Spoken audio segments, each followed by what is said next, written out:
This episode is brought to you by Pure Astrology Reading Cards. For more information, check out the link in the show notes.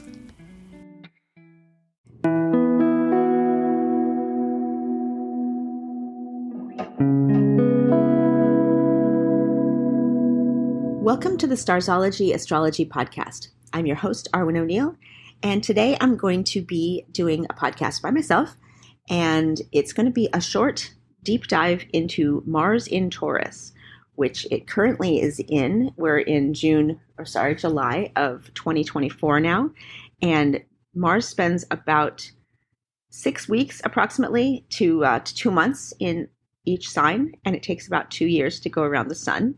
So there are some retrograde periods, and it varies about every 26 months. So it won't always spend the same amount of time in each sign, but we're going to be doing Mars ingresses from now on, and thought it would be a good time to jump right in and talk about Mars in Taurus. So Mars covers about a half a degree per day, which means that even if you don't know exactly what time you were born, you can have a pretty good idea of the exact degree of your Mars, which is nice. I personally have Mars in Taurus, and it's exactly opposite my ascendant in Scorpio, give or take a few degrees, which is an interesting placement because that puts it right on my descendant. And Mars, of course, is, let's define it, it's the planet of drive, ambition, activity, aggression, and it's one of the planets that you would look at in a relationship chart, or you would also look at it to determine how you behave in relationships and what you want out of relationships. So traditionally, we would say that Mars is the masculine energy and Venus is the feminine energy in your chart. But those are just archetypes. It doesn't actually mean male and female. In the modern world, we think of it more like the Venus energy in your chart is how you attract others to you. And the Mars energy in your chart is how you go after what or who you are attracted to. So in Taurus, Mars is a bit of a passive planet, it's a bit of a passive energy when Mars is in Taurus. And I'm going to quote a bit here from Stephen Arroyo in his excellent book, Person to Person Astrology, Energy Factors in Love, Sex, and Compatibility. He says that when Mars is found in Taurus, the aggressive urges are held under control, but should never be underestimated because they are powerfully stubborn and persistent. He says that this placement of Mars is rarely aggressive, but people with Mars in Taurus can be some of the most willful, purposeful, obstinate beings in the world in terms of their unrelenting pursuit of their goals and desires. So it's kind of a slow burn energy. And Mars is, in the traditional sense, it obviously is the god of war. So this is not only how you go after the object of your love or lust, but it's also how you fight. It is how you maybe approach things like exercise or work when it comes to like your ambitions and your goals for yourself. So Mars in Taurus is not particularly enterprising. It's not particularly fiery or energetic, but it is very persistent and very stubborn. So once you get started on something, you can be like, doggedly, aggressively pursuing what that is that you want. And in a lot of cases, this will be something creative. This will be something working with your hands. This can be something using your voice, which is interesting since I do have a podcast and I like creating art. So those are definitely, I think, Mars in Taurus kind of pursuits. I always think of Mars in Taurus as the Ferdinand the Bull placement. And if you're not familiar with it, Ferdinand the Bull is a children's story. I'm not sure when it was written, but of course I grew up in the 70s and 80s, so it was a great deal before that. And he was a bull who lived in Spain, and he was recruited to be in the bullfights, but he didn't want to fight. He just wanted to smell the roses. So he was like this big, huge bull, and when they put him in the ring and threw flowers, he just stopped and smelled the roses. And I think of that as the Mars in Taurus energy. So what is Taurus? What does Taurus mean in any planet? Taurus is a sensual, feminine earth sign. Taurus is a fixed sign, so it has a lot of very steady energy. It's got a very physical sort of presence. It likes the finer things in life. It likes fine fabrics. It likes good food. It likes something of quality. It likes good music. It likes to be surrounded by comfort and things that it enjoys. People who have the sun in Taurus, and maybe people who have Mars in Taurus, they're not the most aggressive people in the world. It takes a lot to get them angry. But when they do get angry, it's a slow burn and their tempers take a long time to flare, and it sometimes can take a long time to calm them down. There's just this kinetic energy that ramps up very, very slowly, and then it takes a long time to kind of gear down as well. Stephen Arroyo goes on to say in his book that the core qualities of Mars in Taurus are that they assert themselves steadily, retentively, conservatively, and stubbornly. Their initiative and drive are directed towards consolidation, productivity, comfort, and enjoyment of life's simple pleasures. They often have a creative or artistic flair, and their physical energy and sexual drive are influenced by a deep appreciation of the physical senses, which may lead them to complacency or laziness. And it's interesting because in my personal life, I can definitely see not laziness, because I like to be intellectually engaged and I don't ever like to just sit and do nothing. I have absolutely no luck meditating, for example. But there's a conservation of energy that I can definitely see in myself and in this placement. I never like to be bored, but my idea of doing nothing is probably a little bit different from other people's. And this could be mental pursuits. This could be watching some engaging TV show or listening to an engaging audiobook, but just sitting and doing absolutely nothing is not for me. I like to sew. I like to keep my hands busy. I had a while there where I was making jewelry with my hands and like beading. People with Mars in Taurus or any kind of prominent placement with Taurus, actually, they tend to be really great at either fixing things or cooking or working in the garden. Just kind of little things that they do with their hands. It's a very earthy, hands-on, tangible kind of energy. These pursuits can be very satisfying for anyone with Mars in Taurus. So if you have Mars in Taurus and you haven't found your thing, maybe try something with your hands and see how that works out. Your Mars placement really has to do with the kind of exercise that you like to do, as well as how you approach not necessarily work, but like the day-to-day repetition of work or the ambition for which you pursue higher levels in your career. And I've said that I don't think Mars in Taurus is a very enterprising position. And of course, that can be ameliorated by any other placements you have in your chart. Like if you're a Capricorn with Mars in Taurus, it's going to be a whole different ballgame than myself, for example, which is Virgo. Everything with a grain of salt. And it's all creating this whole matrix of your personality. Just to talk a bit about from my personal experience, the forms of exercise that I tend to enjoy are, and I think this is really expressed by Mars in Taurus, are things that I can do more or less mindlessly. I love dancing, but I have a really hard time learning choreography. And this has been a challenge I've kind of taken up in the last couple of years when I have begun to take burlesque classes, because you are given maybe 6 weeks to learn a song. And there's always a part where, maybe 3 weeks in, I'm like, why am I doing this to myself? This is so hard. It's impossible to wrap my mind around the choreography. I'm never going to get it. It's that physical discipline that I like about it. But at the same time, it's not a natural physical expression of creativity. Like if you had, I think, maybe Mars in Pisces or maybe even Libra, you might have a different physical expression of that kind of creativity. Expressing yourself through dance might come more naturally if you had a lot of placements in Libra or Pisces. And maybe even Gemini, because maybe there's a duality thing. Maybe those dual signs are something about balance. But for someone with Mars and Taurus, there's this dogged determination to get the steps right. And I think the natural grace that I admire in other dancers absolutely does not come naturally to me. And similarly with music, I love to hang out with musicians. I love to, play along with like mild percussion, like maracas or like the little egg shakers that we have or something like that. I don't have a natural sense of really great timing. I wouldn't say tone deaf, but I'm like tone deaf adjacent. So those things definitely don't come naturally to me, but I really admire them. I want to be included. But it's funny because I really don't feel like they come naturally to me. And I think someone with Mars in Taurus might feel hindered by that lack of, it's not a lack of grace, but it's something where your pursuit of the goal is one step in front of the other. And you're seeing each step individually, but you're not seeing the entire choreography or the entire production. It's not all naturally coming together. And of course, regardless of, your other placements, this is just my interpretation purely of the Mars in Taurus. There's tons of people who are Taurus sun who have incredible musical talent and grace and this is a very feminine, and it's ruled by Venus, of course, which is also interesting. So Mars in Taurus is actually in detriment because it is the natural ruler of Mars is either Scorpio or or Aries, kind of the opposite. Another interesting thing is the love of the outdoors, and you really see this with a lot of Taurus placements. If you're still trying to find some kind of activity to do, maybe getting outside would be the answer. Something that you can do in nature or just outside and getting fresh air and walking. I mean, walking is, fantastic exercise. I love roller skating outside. I don't love being in the gym. The idea of, counting reps and being trapped in an exercise room with a bunch of other people waiting my turn on the next machine is like pretty much the opposite of how I like to exercise.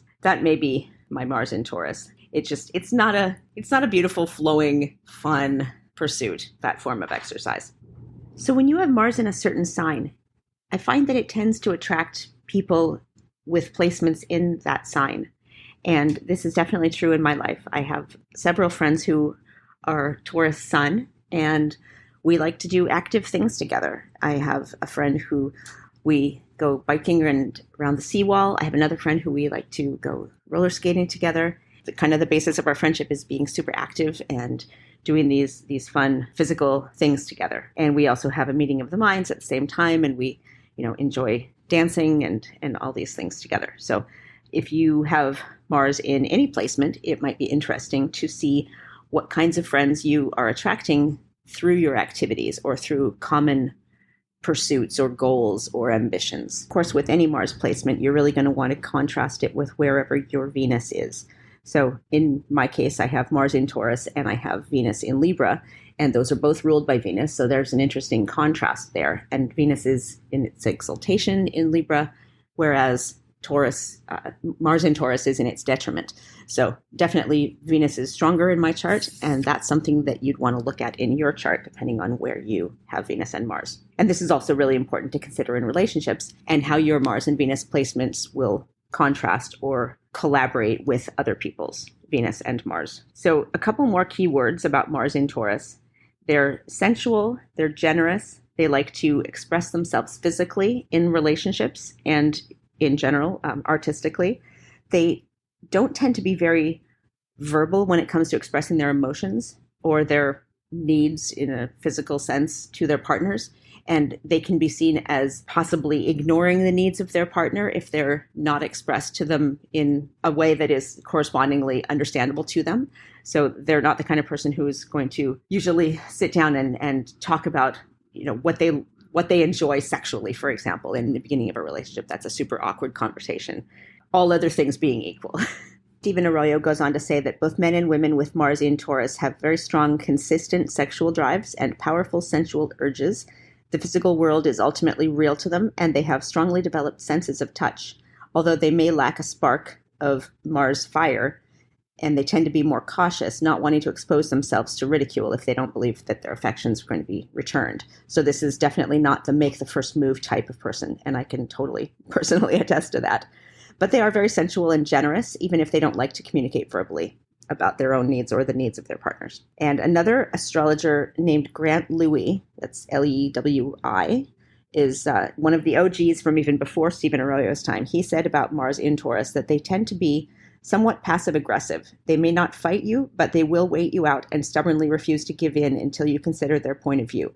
He says their motto is, I don't want to fight, let's just do it my way. And a few famous people with Mars in Taurus include Bruce Willis, Charlize Theron, Christian Bale, Helena Bonham Carter, Henry Cavill, Robert De Niro, Madonna, Michael Jackson, Kanye West, Tom Cruise, John F. Kennedy, Jennifer Lawrence, and Muhammad Ali. So during the 2 months that Mars is in Taurus, or in any sign for that matter, you're going to want to look, if it's not where you have your personal Mars, you're going to want to look at the house that Mars is transiting through, and that's going to flavor those 2 months. And I'm not going to go through all of the houses because then we'd have to do that every single time we do a Mars Ingress episode, and that would be very repetitive. But what you can do is look at your chart and see where Mars is going to be transiting, depending on what house you have Taurus in. Or think about the meaning of those houses and what it would look like to have Mars lighting up that particular realm of your life for the next 6 weeks to 2 months or a little bit longer, depending on the retrogrades. So just as a couple of examples, if it's going through your first house, it's going to give you a boost in your personality. It's going to make you more forceful in doing things to either bolster your ego or to get your point across or to further your aims and your ambitions in life. It's a great time to assert yourself, especially if you've been avoiding conflict or avoiding standing up for yourself. So this is a great time to fight for your own rights or to fight and stand up for other people. This is a time when your energy levels can be very high and you can accomplish a great deal more than you normally would or than you have been while Mars was going through your 12th house, which is obviously the house right before the first house. Mars in Taurus in the first house, just to sort of, do the math and put that together, you'd maybe want to start up that garden or start up a new physical activity or start up some kind of crafty pursuit and put something artistic and creative into action. Mars in the third house, it's obviously the house of communication. You may want to start journaling or start up communication plan at work or with loved ones, put together like a WhatsApp group chat and keep in touch with people, make a point of expressing yourself verbally or in writing, putting things into effect communication-wise. It's a great use of that energy if Mars is transiting through your third house. And moving forward, if it's moving through your seventh house, of course, that's the house of relationships. If there's been any tension in your relationship, now might be a time to creatively work through those conflicts, go to a kickboxing class together or start some kind of physical activity that you can do together, go on like long bike rides together, or even go to the gym together, because I know lots of people enjoy that, even if I don't. And this can be a great time to work together for a common goal. And you can find compromises and avoid needless conflict in a lot of pursuits where maybe it's been sort of difficult to come to agreement. This is a time where you can forge ahead, just moving through a couple of the big houses. Let's go to the 10th house. This is, if Mars is going through your 10th house, this could be a great time to stand up for yourself in your workplace, make a career move that you've been avoiding or that's been on the back burner. You may have conflicts with coworkers or bosses at this point, but you should be able to express yourself in a way that puts your needs forward in constructive ways, and hopefully constructive. We always want to look at how Mars is placed in your chart, whether you tend to be the kind of person who brings up conflicts with others or who has trouble compromising in general, because obviously no placement of Mars by transit is going to ameliorate that completely. But we work with the energies that are given to us. So that's just a little bit of a glimpse of what it looks like as it's transiting through the houses. And we're going to be talking pretty soon about Mars going into Gemini. That happens late July, I believe. But of course, these are going to be relevant every 2 years when Mars comes back to the same position. So we will do a bit of an overview every time Mars moves for a while. Thanks for listening, everyone. If you found value in this episode, please feel free to share it with anyone you think might be interested. You can reach out to us at starzology@gmail.com. You can find us on our website at starzology.com, and you can support the podcast. There's a link on the homepage of Starzology. You can find me at mspink.net, mspink.net. If you want to follow my blog, that would be amazing. See you next time. Thanks, everyone, for listening.